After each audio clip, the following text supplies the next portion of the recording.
Hey, welcome to beereadsreddit, where you get to listen to a real human reading Reddit posts.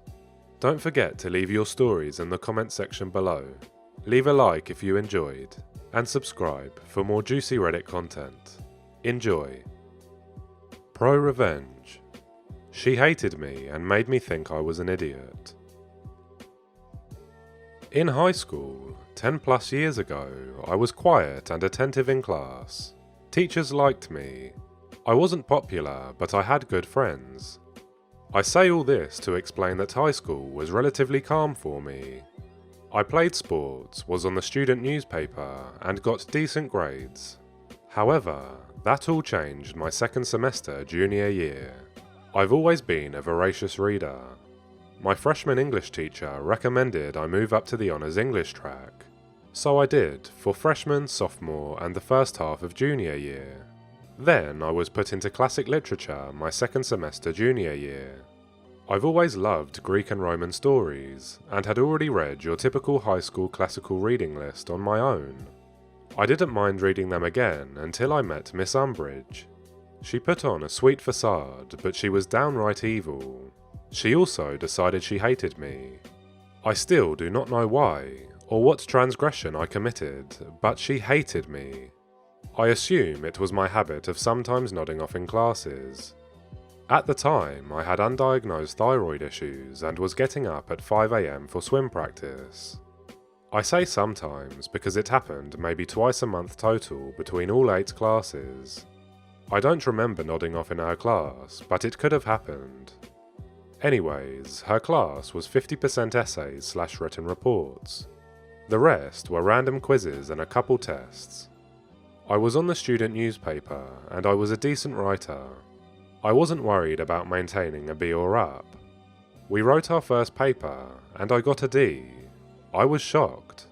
The only class I struggled in was chemistry, and still, my lowest assignment grade was a C. After class, I asked Miss Umbridge what I did wrong, because her notes were minimal. She told me my assessment of the material was uninspired. Okay, can you direct me to an example of an inspired assessment? Come back during study hall. Thinking she'd have some example materials for me to review, I got a pass to see her during study hall. Nope. She spent the full hour basically telling me I was an idiot. I remember leaving and crying, because she didn't tell me anything constructive. My friend, the eventual valedictorian, offered to help me on my next paper. My friend and I spent hours on my next paper. She never got below an A- on anything. I got another D. My friend was furious. She took it to her AP English teacher and asked him to review it.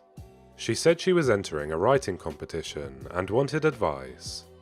He said it was great, her typical A+ work. My friend, quicker on the uptake, asked me for a copy of my original assignment. She asked her AP English teacher to look over it too, and he said she should enter the first one. This one was still good. He'd probably give it an A-, but the other paper was better. My friend was convinced Miss Umbridge was treating me unfairly for some reason, and she must not like me. My friend wanted me to tell my parents or my school counsellor. A teacher didn't like me. That had never happened. Sure, they didn't all love me, but none had actively disliked me. I decided I'd try one more time, but this time get Miss Umbridge to help me. Despite the previous horrors of spending study hall with Miss Umbridge, I went to her office during study hall 3 times before the next paper was due. She received the paper and gave me tips on revising it each time. She did this in red pen. I took notes. By the time the next paper was due, I had 3 revised versions with her notes in red ink on each one. I got a D+. She smirked and congratulated me on my improvement. I was done. My friend was right. This had it out for me and was giving me grades on purpose. I'm a laid-back person, but I was pissed. Never before been this pissed. I took my paper to my newspaper teacher. Sure, he didn't teach English, but our student paper constantly won awards because of his work. I told him I was having trouble in English and could he please look over my paper and give me advice. He was a little confused as to why I didn't ask my English teacher, but he did it. He also told me it was great, but gave me a few minor changes to make.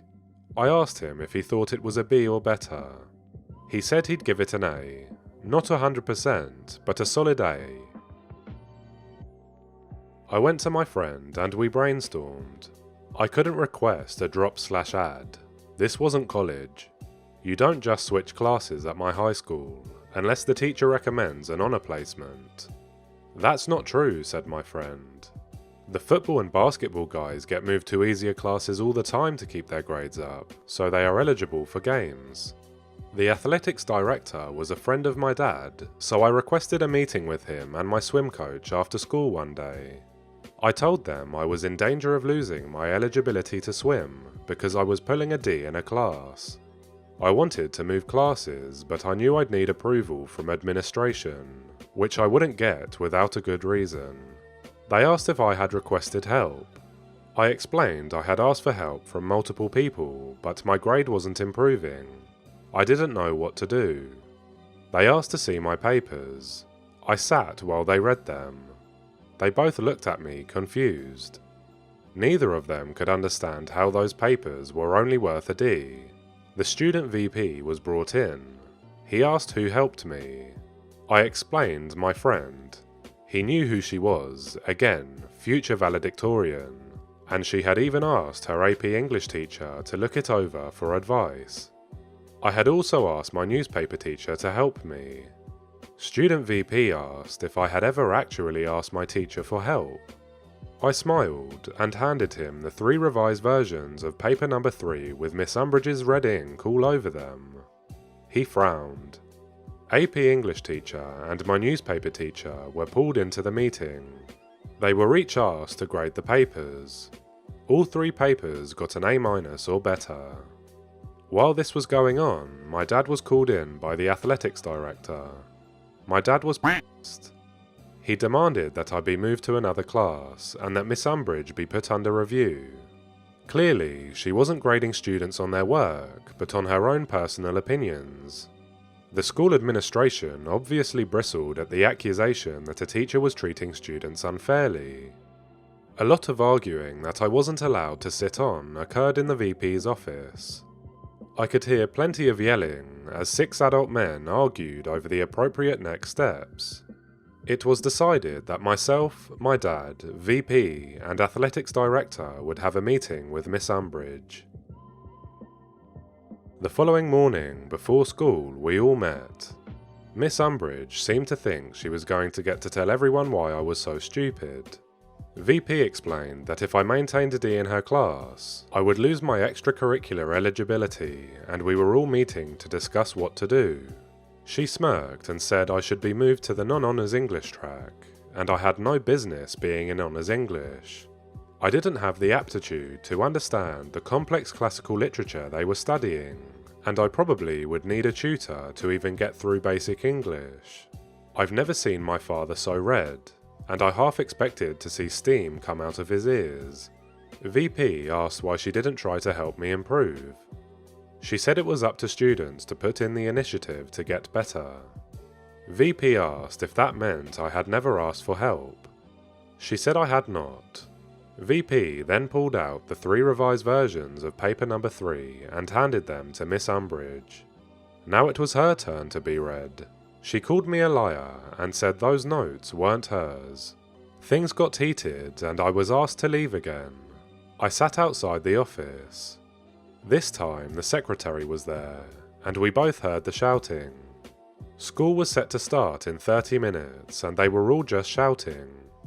The AP English teacher and newspaper teacher were called in again. More shouting.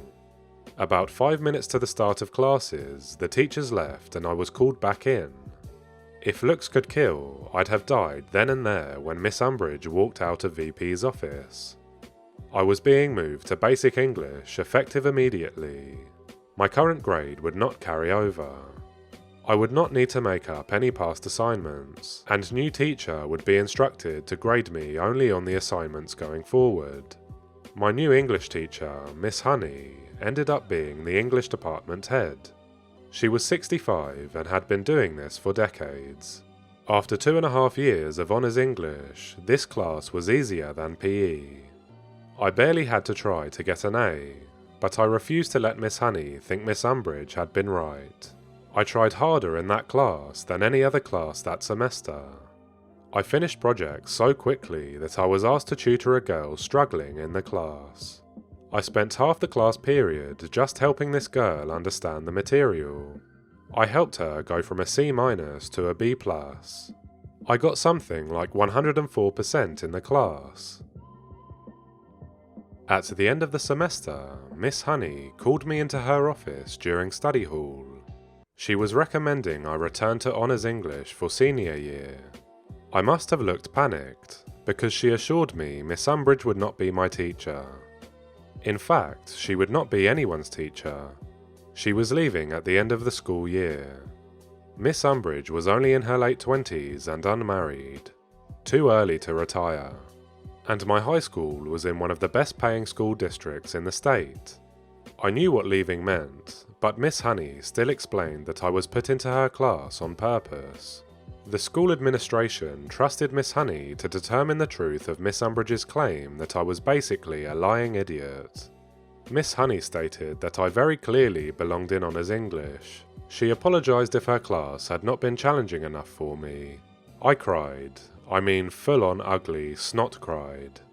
I didn't realise it, but part of me actually believed Miss Umbridge up until that moment. Miss Honey hugged me and consoled me. I spent senior year in Honours English and spent my study hall tutoring Miss Honey's struggling students. To this day, I think about that awful woman fairly regularly. My career is strongly writing based and I still worry obsessively over my writing. I hope she never taught again, because she wreaked havoc on my self-confidence. Thanks for watching. Don't forget to check out some of our other videos. Leave a like if you enjoyed, and subscribe for more juicy Reddit content.